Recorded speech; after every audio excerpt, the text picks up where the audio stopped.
અમદાવાદ મિત્ર ન્યૂઝની ટોપ 10 ખબરોમાં આપનું હાર્દિક સ્વાગત છે।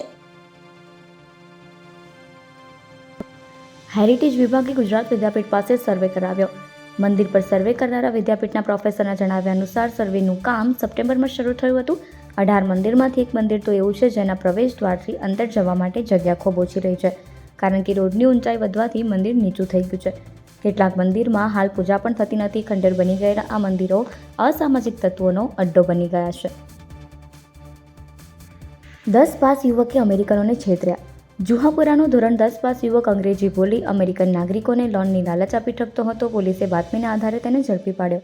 ધોરણ 10 સુધી ભણેલો સોહિલ પરવેઝ રાશિદ પરવેઝ શેખ બેંકનો લોનનો નકલી અપ્રુવલ લેટર બતાવીને કમિશન પેટે ગિફ્ટ વાઉચરથી ડોલરમાં પૈસા લેતો હતો। આ યુવક તેના ઘરમાં જ રાતે 12 વાગ્યાથી સવારે 5 વાગ્યા સુધી કોલ સેન્ટર ચલાવતો હતો। તે રોજ રાતે 30 લોકો સાથે વાત કરતો હતો। સાબરકાંઠાના બે ગામના 126 લોકોની એચસીમાં અરજી। ગુજરાત હાઈકોર્ટમાં સાબરકાંઠાના ખેડબ્રહ્મા તાલુકાના ગોતા અને લીમખેડા ગામના 126 લોકોએ એડવોકેટ જેવી જાપી અને અંકિત શાહ મારફતે જાહેર હિતની અરજી કરી છે, જે જજ સુનીતા અગ્રવાલ અને જજ અનિરુદ્ધ માઈની બેન્ચ સમક્ષ રજૂ થઈ હતી। અરજદારો જણાવ્યું હતું કે તેમના ખેતરોની સીમને અડીને એક હાઈ એક્સપ્લોઝિવ સ્ટોરેજ બની રહ્યું છે, જેની એનઓસી અપાઈ ગઈ છે, સાઇટ પ્લાન પણ મંજૂર થઈ ગયો છે અને બાંધકામની મંજૂરી પણ મળી ચૂકી છે। રેલવે દ્વારા ઓનલાઈન પેમેન્ટ શરૂ કરાયું। ડિજિટલ ઇન્ડિયા અંતર્ગત હવે દરેક જગ્યાએ ઓનલાઈન પેમેન્ટ કરવામાં આવે છે। હવે રેલવે દ્વારા પણ ઓનલાઈન પેમેન્ટ શરૂ કરવામાં આવ્યું છે। પશ્ચિમ રેલવેના અમદાવાદ ડિવિઝન દ્વારા પ્રાયોગિક ધોરણે QR કોડ ડિજિટલ પેમેન્ટની સુવિધા અમદાવાદ અને ગાંધીધામ રેલવે સ્ટેશનો પર શરૂ કરવામાં આવી છે। અમદાવાદના કાલુપુર સ્ટેશનના રિઝર્વેશન સેન્ટર પર 4 કાઉન્ટર અને ગાંધીધામ સ્ટેશનના રિઝર્વેશન સેન્ટર પર 3 કાઉન્ટર પર આ સુવિધાનો લાભ લઈ શકાશે। મતદાન જાગૃતિ માટેના પ્રયત્નો કરવામાં આવી રહ્યા છે। ગુજરાત સહિત દેશમાં આદર્શ આચાર સંહિતાના અમલીકરણ સાથે સ્વીપ પ્રવૃત્તિઓ અંતર્ગત મતદાન જાગૃતિ માટે પ્રયત્નો કરવામાં આવી રહ્યા છે। જિલ્લા શિક્ષણાધિકારી કચેરી અમદાવાદ ગ્રામ્ય દ્વારા અમદાવાદ જિલ્લાના વિવિધ તાલુકાઓના ગામોમાં ગ્રામ્યજનો અને વિદ્યાર્થીઓને મતદાન અંગે જાગૃત કરીને લોકશાહીના પર્વમાં સહભાગી બનાવવા વધુને વધુ પ્રયત્નો હાથ ધરવામાં આવી રહ્યા છે। આંતરપ્રસ્તોમાં છુપાવી દાણચોરી કરતા 5 આરોપી અમદાવાદથી ઝડપાયા। અમદાવાદ પોલીસ નાસ્તા ફરતા ગુનેગારોને પકડી પાડવા માટે સક્રિય થઈ ગઈ છે। શહેરમાં મિલકત સંબંધી ગુનાઓ શોધી કાઢવા તેમજ વિવિધ પ્રકારના ગુનાઓ કરનારા નાસ્તા ફરતા આરોપીઓને પકડવા ક્રાઇમ બ્રાન્ચને સૂચના આપવામાં આવી હતી, જેથી ક્રાઇમ બ્રાન્ચે દુબઈ શારજા ખાતેથી કેરિયર મારફતે ગેરકાયદે સોનું મંગાવનાર અને સોનાની દાણચોરીમાં સંડોવાયેલ કુલ 5 આરોપીઓને 52.26 લાખની કિંમતના 701 ગ્રામ સોના સહિત ઝડપી પાડ્યા છે।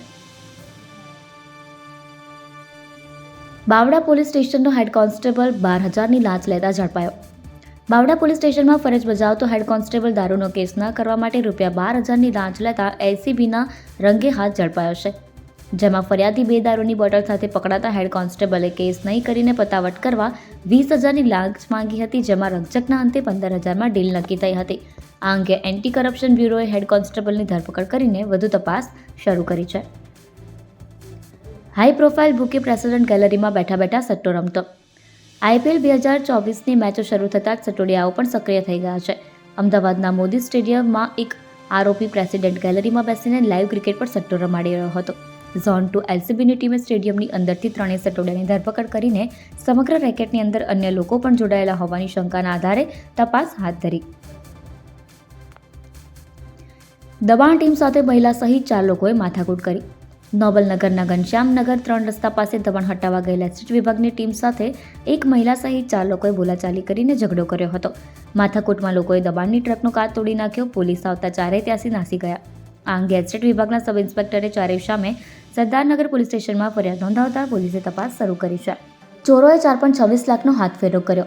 શહેરના સરખેજ વિસ્તારમાં પરિવાર મકાનના બીજા માળે રાતે સોવા ગયો હતો અને ચોરોએ નીચેના રૂમમાંથી રોકડ રકમ અને સોના ચાંદીના દાગીનાનો હાથફેરો કર્યો। વહેલી સવારે ઉઠીને પરિવારના સભ્યોને ખબર પડી હતી કે ઘરમાંથી કુલ 4.26 લાખની મતાની ચોરી થઈ છે। આ ચોરીની ફરિયાદ સરખેજ પોલીસ સ્ટેશનમાં કરાતા પોલીસે વધુ તપાસ હાથ ધરી છે।